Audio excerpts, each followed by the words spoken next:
देश दुनिया की तमाम खबरों के साथ एक बार फिर हाजिर है। दादी रतन मोहिनी जी को कराई गई अंतिम 4 धाम की यात्रा। 101 साल के भौतिक शरीर के साथ का जीवन और 78 साल का ईश्वरीय जीवन। माना अपने शरीर की हड्डी और खून पसीना बहाकर जिस विश्व परिवर्तक रुद्र महायज्ञ में अपनी आहुतियां दादी ने दी, वहां से आत्मिक रूप में उड़ान तो भर ली, लेकिन अपने भौतिक शरीर के साथ 5 तत्व में विलीन होने से पहले जिस यज्ञ के कण कण को सींचा, वैकुंठी यात्रा के जरिए उनके दर्शन कराए गए। यह बहुत भावुक पल था। शांतिवन के विशाल प्रांगण से जैसे दादी के पार्थिव शरीर की 50 किलोमीटर की वैकुंठी निकाली। हजारों की तादाद में लोग रास्ते के दोनों ओर अपनी नम आंखों से एक टक निहारते हुए अपनी भावनाएं अर्पित करते रहे। जैसे ही यह वैकुंठी यात्रा दादी कोटेज पहुंची, वहां पहले से ही अंतिम अगवानी के लिए खड़ी संयुक्त मुख्य प्रशासिका बीके मुन्नी दीदी के सामने दादी की सहायक रही बीके लीला उनके गले मिल कुछ देर के लिए लिपट गई। यह बहुत ही भावुक पल था।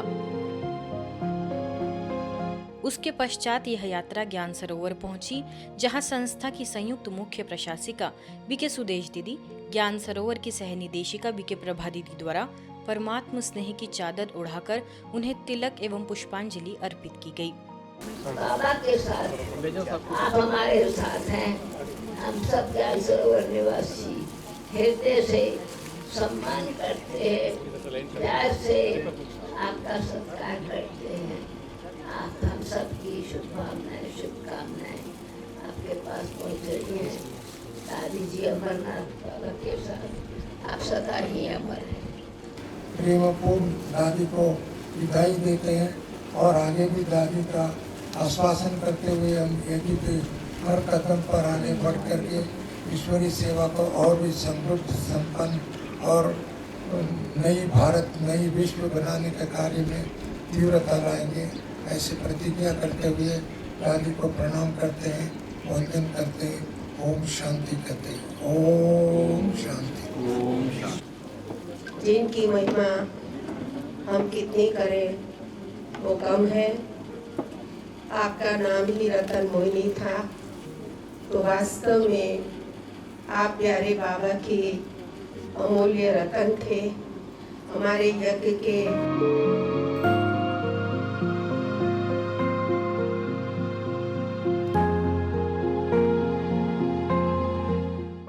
ग्लोबल हॉस्पिटल में संस्था के अतिरिक्त महासचिव बीके डॉक्टर प्रताप मिड्ढा समेत अन्य सदस्यों ने दादी जी को पुष्प अर्पित किए। दादी हमेशा कुमारों के ऊपर विशेष अटेंशन देते थे, हमारी बच्चियों में भी, और दादी के जीवन से हमें बहुत बहुत कुछ सीखने को मिला है। कैसे सिंप्लिसिटी, प्योरिटी और रॉयल्टी से अपने जीवन को जिया जाता है। पांडव भवन में चारों धामों की यात्रा कराई गई। बाबा के कमरे, शांति स्तंभ, बाबा की कुटिया और हिस्ट्री हॉल के सामने सभी वरिष्ठ जनों ने दादी जी को श्रद्धा सुमन अर्पित किए। हर स्थान पर कुछ क्षणों के लिए उनके पार्थिव देह को रखा गया। पांडव भवन में संस्था की संयुक्त मुख्य प्रशासिका राजयोगिनी बीके शशि दीदी, वरिष्ठ राजयोग शिक्षिका बीके शीलू दीदी समेत अन्य वरिष्ठ जनों ने अपनी भावांजलि अर्पित की। ओम शांति भवन के पश्चात नक्की लेक के नजदीक म्यूजियम होते हुए फिर यह वैकुंठी यात्रा शांतिवन की ओर निकली। हर स्थान पर दादी जी के आखिरी दर्शन के लिए स्थानीय लोगों का हुजूम उमड़ पड़ा। इसके पश्चात मनमोहिनी वन, आनंद सरोवर, दादी प्रकाशमणि पार्क में भी सभी ब्रह्मावत्सों ने दादी जी को अपने श्रद्धा सुमन अर्पित किए। गौरतलब है कि संस्था प्रमुख 101 वर्षीय राजयोगिनी दादी रतन मोहिनी जी का 8 अप्रैल 2025 को देवलोकागमन हो गया था। दादी जी को देश के गृह मंत्री अमित शाह, भारतीय जनता पार्टी के राष्ट्रीय अध्यक्ष जेपी नड्डा, आरएसएस प्रमुख मोहन भागवत, कानून मंत्री अर्जुन राम मेघवाल, विश्व हिंदू परिषद के अंतर्राष्ट्रीय अध्यक्ष आलोक कुमार, अभिनेता अनुपम खेर, बिहार के राज्यपाल मोहम्मद खान, तेलंगाना के राज्यपाल जिष्णुदेव वर्मा, आंध्र प्रदेश के मुख्यमंत्री चंद्रबाबू नायडू, बिहार के सीएम नीतीश कुमार, मध्य प्रदेश के सीएम डॉक्टर मोहन यादव, सिक्किम के सीएम प्रेम सिंह तमंग, तेलंगाना के सीएम रेवंत रेड्डी, राजस्थान की उप मुख्यमंत्री दिव्या कुमारी समेत कई राजनेताओं ने एवं अभिनेताओं ने अपनी स्नेहांजलि अर्पित की है। दादी माँ राजमोहिनी जी का 101 वर्ष में देवलोक गमन हो गया है। निश्चित रूप से ये समाज की बहुत बड़ी क्षति है। जिस प्रकार उन्होंने युवाओं को प्रेरित किया, महिलाओं को प्रेरित किया और समाज के अंदर एक धर्म की स्थापना करने की कोशिश की, अद्भुत है, अद्वितीय है। सारे विश्व में उनके मार्गदर्शन में 50,000 से ज़्यादा हमारी बहनें समाज सेवा में लगी हुई हैं। हमें उन्होंने बहुत मार्गदर्शन दिया, एक आध्यात्मिकता की तरफ, शांति की तरफ लाने का प्रयत्न किया और हम उनके हमेशा आभारी रहेंगे। मेरी प्रार्थना है ईश्वर से कि उनकी आत्मा को शांति दे, कि उन्होंने हमें हमारे जीवन में बहुत शांति प्रदान की।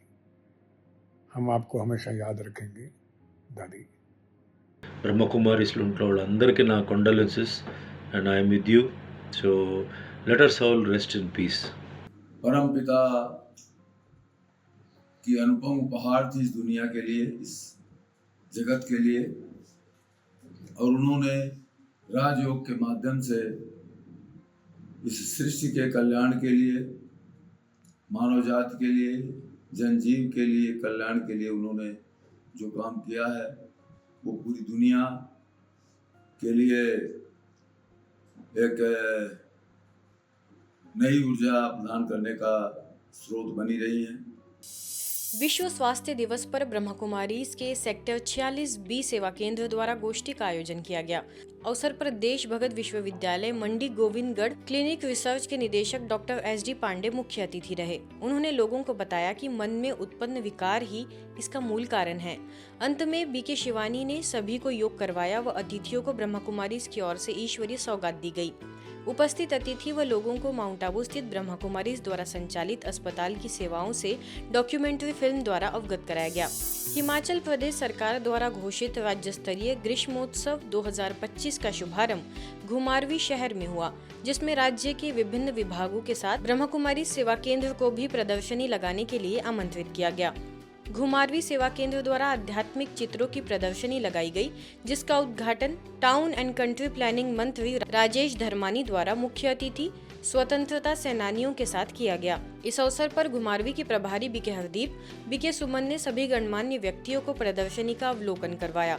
इस 5 दिवसीय राज्य स्तरीय उत्सव में हिमाचल आने वाले पर्यटक व आसपास के इलाकों के सैकड़ों लोगों को आध्यात्मिक चित्र प्रदर्शनी अवलोकन करने का लाभ मिलेगा, जिससे उनके जीवन में आध्यात्मिक प्रकाश का सृजन हो। नवाभियान, नशा मुक्ति जागरूकता अभियान एवं परामर्श केंद्र सरगुजा तथा ब्रह्मकुमारीज के चोपड़ापारा अंबिकापुर सेवा केंद्र के द्वारा ग्राम दरिमा में नशा मुक्ति जागरूकता रैली एवं संगोष्ठी कार्यक्रम अतिरिक्त मुख्य अधीक्षक अमोलक सिंह ढिल्लो के मुख्य आतिथ्य में संपन्न हुआ। सभी अतिथियों का यही कहना था कि अपने परिवार, गांव, समाज को नशे से दूर रखना हम सभी की नैतिक जिम्मेवारी है। स्थानीय प्रभारी BK विद्या, समाज सेवी अधिवक्ता विजय शंकर तिवारी, मुख्य ट्रस्टी राजेंद्र नाथ तिवारी ने विचार रखे, तो वही नशा मुक्त समाज के निर्माण के लिए शपथ दिलवाई गई कि नशा को जितना ताकत से, जितनी मजबूती से हम उसको कंट्रोल करें, उसको दूर करें, वही हमारे आध्यात्मिक प्रगति में सहायक होगा, वही हमारे सोच में बदलाव लाएगा। भारत शक्तिवान था, आध्यात्मिक शक्ति से परिपूर्ण था। भारत का मतलब ही है जो प्रकाश से परिपूर्ण हो। ऐसे भारत देश के हम रहवासी हैं। आज की खबरों में फिलहाल इतना ही। देश दुनिया की तमाम खबरों के लिए देखते रहिए मधुबन न्यूज़।